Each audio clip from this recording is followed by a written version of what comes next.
একটু লাইভে পরিষ্কার করে সবকিছু বললাম আল্লাহ রসুলের নামে শপথ করে, কারণ মিথ্যা তো লাইভ করা যাবে না। আমাদের এই যে আমি তো তোমার আসার বিষয় নিয়ে আমি তো শুনি, আমার তো গায়ে কাটতে হবে, এত বড় পরিকল্পনা তোমার।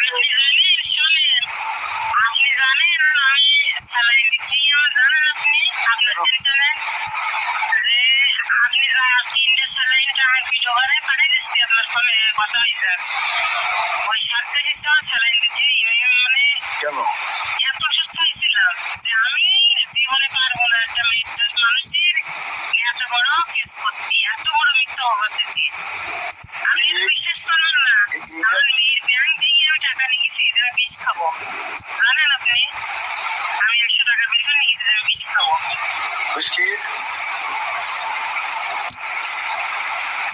মানে বিষ খাবার কি কারণে, কি কারণে মানে এটা কি ছিল কারণ? তোমার ওই যে ওরা সবাই যে আমার থেকে করবে আপনার, এবারে আনিসি তো আনিসি পুলিশে তুলে নেবে, বুঝতে পেরেছেন? কিন্তু আমি তো জীবনে কাজ করবো না। আনিসে জেলে ঢুকাই দেবে, বুঝছেন? জেলে ঢুকাইতে, আর আমি তো ওষুধ লোকের দেখি ভয় পাই, আমি তো মানুষের মাঝে যাইনি, আপনি তো আমার জানেন না, আমি মানুষের সাথে চলাফেরা করিনি চাচা, সেই জন্য আমি অত বুঝিনি, আমি ভয় পাই খুব, বুঝতে পেরেছেন? আপনি জানেন না আমার অবস্থা কিরম, আমার স্যালাইন দেওয়ার আগে জানেন আপনি এই জীবনে ওরা কি করবো? আমি কিন্তু পুলিশ আসছিলাম চাচা, আমি কিন্তু আইসার নিয়ে আপনার কাছে যাচ্ছিলাম যে আমার আইসার নিয়ে আমরা সামনে দাঁড়াবো। তুই আসিস কেন? আপনি জানেন 3বার বেড়েছি যাওয়া বলি, কিন্তু আমি মানে আমার হাতে গোলাইনি, কারণ আমার হাত একবার দুর্বল, বলছিল আমার 3টে স্যালাইন দেওয়া লাগছে, আমার স্যালাইন খুলেও নি, এখন ওই খাটের সামনে রয়েছে 3টে স্যালাইন লাগানো। খারাপ অবস্থা হয়েছিল আমার, জানেন? এই খারাপ অবস্থার মূল কারণ কি ছিল? এই যে আইসে তখন তুমি শুনলে তো তোমার এসব করতে হবে, এসব তো ভয় পাই গেছিল, দুর্বল হয়ে গেছিল, কারণটা কি এটাই ছিল? মানে এটাকে রেতে তো ভয় দেখাচ্ছে, আবার আমার মেয়ে কত মরিতে যায় সাতক্ষীরাই, আর মেয়ে নেয়ছে যদি ওর ছেলে কত বছর ঢোকাই দেবে, তখন সন্ধ্যা হয়ে বসবে, তখন তো পুরো সন্ধ্যা রাতের দিকে, এইবারে ওর তো বছর কি করি আমি তো বুঝে নি, লাল মোটা মোটা মোটা আমি তো সব চিনি নে, বছর ইয়ে তুলে দেবে, তখন আমার আর মেয়ে রিক্স না, আপনি বলেন? মামলার ইয়েতে সই না করো কাগজে, তাই তো? এখন তাহলে ইয়াবাদে তুলতে হবে ইয়ে রে, তোমার আনিস রে, ওই জায়গায় কি ওই জায়গায় জেব ছিল? ওই জায়গায় কি জেব ছিল? ছবি দেখি আমার সাথে ডাউট হয়েছে, আমি যখন ওনার ছবি দেখেছি ওর আপু যখন দেখাই, বুঝছেন? আমি যখন দেখেছি যে ওই দোকানে দাঁড়াইছিল, ওখানে জেব থাকাটাই স্বাভাবিক, একসাথে ছিল ওরা। ওই সামনে একটা হোটেল ছিল না, হোটেল তো দুটো, একটা মিষ্টি একটা খাবারের, ভাত মাংস, ওই হোটেলে সামনে উনি দাঁড়িয়েছিল। আমি যখন ছবি দেখলাম তখন মনে হয় যে আমি দেখেছি সাতক্ষীরায়, কিন্তু এখন তো চিনতাম না যে ওই দিবস থেকে জেমস কি বৃত্তান্ত, আমরা চিনতাম না কারো, মানে শুধু ভয় লেগে আমার কি দেখেন দুটো ভয় পাইছি, ধরো আমি যদি চলে যাই, এবার ওরাই যদি আমার মেয়ে খারাপ কাজ করে আমার মেয়ে ফেলে দেয়, তখন এইটা আপনার ঘরে দেবে, বুঝতে পেরেছেন? দুই দেখতে ভয় পাচ্ছিস তখন, আপনার কি বলবো, এখন হচ্ছে না আমার জীবন যাতে শিকার, জীবনের শিকার, আমি সই দেবো না, আমি বলো জীবনে ওই খারাপ বাসে উঠিনি চাচা, আমি সেই বাসে কালিগঞ্জে গেছি কান্তি কান্তি, আমরা কি বলবো আমার অবস্থা, কান্তি কান্তি কালিগঞ্জে আমার বাড়ি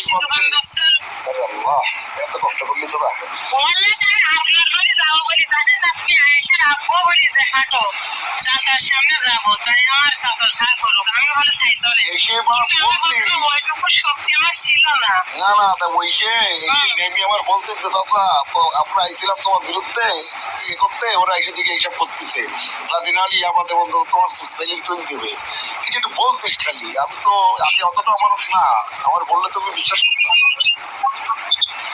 আরে তাহলে তো অনেক কষ্ট আমার পেয়েছি। কিন্তু এই বিষয়টা আপনার বলছেন আপনারা কিন্তু আপনি জানেন না ওরা তাহলে সারাদিন কিছু মানে তার একদিন আগেও কিন্তু খাইনি আমি আবার ওই সারাদিনও খাওয়া না আমি খাইছি আপনাকে 2 দিন পরে গেছে এত কষ্ট করলি তোরা, আরে আল্লাহ রে আল্লাহ।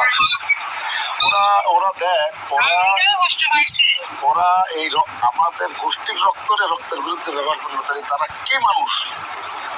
অথচ তাদের মানুষ না আশা না, আমি তাদের আজ পর্যন্ত 1 টাকাও খাইনি, আমি তাদের খাওয়াই আইছি। কি মানুষ এরা?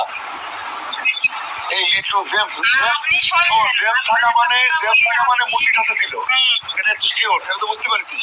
আমি ছিল তাহলে চিনে দেখেন মানে আমি মনে যাচ্ছি ওরা কিন্তু ভালো করে চিনি নেই মানে ওখানে 3 পিস করা চকি মোটা কালো চশমা থাকে না মোটা 4 কোণার মতো আমি তো অত জানি না মুন্ডি 100%। মানে তার চাকরি চশমা। কিন্তু ওই চশমা চকিটা ছিল কালো যে মোটা কাজ আমি বলি কালোতে মোটা মুন্ডির ওই চশমা হাতে থানকা। এই ঘটনাটা কি দিনের বেলা না রাত্রিবেলা? এই টাইমটা কখন? সন্ধ্যা করে আপনার যখন আমাকে অন্ধকার হয়ে গেছে আর এই সাথে দেখা যাচ্ছে আমি তো চাকরি ভালো করে চিনি নি মোটা ছিল তাই বলে, এখন তো আর কিন্তু মোটা মোটা মতো ছিল, মোটামুটি মাঝামাঝি মোটা ছিল, মাঝারি টাইপের, সামনের টাইমে ছড়া। মানে আমি অতভাবে তো দেখিনি তো আমার তখন আমি হিসাব নিয়ে কি করবো না ওইসব দেখবো আমার তখন ওইটা তেমন দেখার আছে মনে তো আচ্ছা আচ্ছা, যে সাতক্ষীরার তো বেরোলো কি করি বুঝতে পেরেছেন মানে তোরা এসে তখন সাতক্ষীরায় ঢুকলি, আমার এই ঘটনাটা আমার ক্লিয়ার কর। মানে আমি জানলেও তো আমার তো জীবন রিস্ক, তোদের জীবন রিস্কের বেলায়। ওখানে খবরগুলো তো পুলিশও গিয়েছে আমাদের ওই জায়গায় তারকা নাকি আচ্ছা দিয়ে হ্যাঁ সিম্পল ডালা গেছিল হ্যাঁ, মানে এদের মূল ওদের কথাবার্তা ওদের লম্বা চওড়া দেখে বুঝতে পেরেছে পুলিশের লোক বুঝতে পেরেছেন আচ্ছা, এই কি থানার আশেপাশে? তোরা তখন কোথায় ছিলি? আচ্ছা আমরা কোন ধরে গেছিলাম এদিকে মোটামুটি ভালো স্যার বড় বড় পোস্ট আসছে ও ওই যে নিউ মার্কেট লাবণীর মোড়, লাবণীর সামনে বুঝছো? হ্যাঁ, পোস্টার ছিল সিনেমা হলের। আমি তো চিনি না আমি তো অত জানি না আমি তো সাথে যাইনি ওই জায়গাতে মানে তোমরা গাড়িতে নেমে লাবণীর মোড়ে নেমে ওই যে হলের ওই সাইডে গেলি, হলের ওই পাশে গেলি, তারপরে তখন ওখানে কি কারা ভেতরে নিয়ে আসছে লোক ভেতরে করে নিয়ে আসছে জানি না বসে কি ভেতরে চলে আমি করছি না আবার আপনার বললাম আমাকে তো ভেতরে যাবো না যা কথা বলবে বাইরে তোর মনে একটু খারাপ দিকে গেছে প্রথমে তো, তাই তো বোমা? হ্যাঁ কারণ আমি তো যাচ্ছে আমার স্বাস্থ্যের লোক কিন্তু একটু চিনি আচ্ছা স্বাস্থ্যের লোক তো আমি চিনি সেই জন্য অনেক খারাপ লাগছিল যে ওরাই আমার মেরে ফেলতে আপনাদের ভাষায় কিন্তু ওকে 1 সেকেন্ড বাঁচবে না বুঝতে পেরেছেন খোদা রে খোদা, আল্লাহ আল্লাহ রে আল্লাহ। মানুষের তো নির্দয় নিষ্ঠুর কিভাবে হয় একটা মানুষের, মানে কি ওদের স্বার্থটা ছিল কি মূলত? আমার ভিতরে ওদের মূল কারণ আমার জেলে ঢুকানো এরা। আমি জানি না চাষা সাতক্ষীরার লোকের মানবতা নেই মনুষ্যত্ব নেই বুঝতে পেরেছেন না এবার তুমি আইসলে আসার পরে ভিতরে তোমার তুমি ভিতরে যাতে রাজি হইলে না, তারপরে কি করবে? না ওই বাইরেতে ওইসব কথা আমার সই করতে হবে সব লেখালেখা কমপ্লিট সই আমি তো জীবন থাকতে সই করবো না ওতে কি লেখা আমি তো ছিল? সই জীবনে করবো না কি বলছিল ওখানে, কি লেখা ছিল? আমি আর বলতেছি মানে আমি তোমারে দর্শন করার চেষ্টা করেছি না দর্শন করেছি? ও আচ্ছা আচ্ছা, ওই সিস্টেম আমি আর বলতেছি ওইসব কথা বুঝতে পারছি মা, সমস্যা নেই। আরে আল্লাহ আলো হকের হাকিম, আল্লাহটা আছে না ওরে। আমি তো ওইরকম শোনেন আমি কি বলতে শোনেন আপনি যদি আমার সামনাসামনি সাক্ষাৎকার নেওয়ার আমি আসবো চাচা কারণ সত্যি পথে আমি আসি মিথ্যের পথে আমি নেই চাচা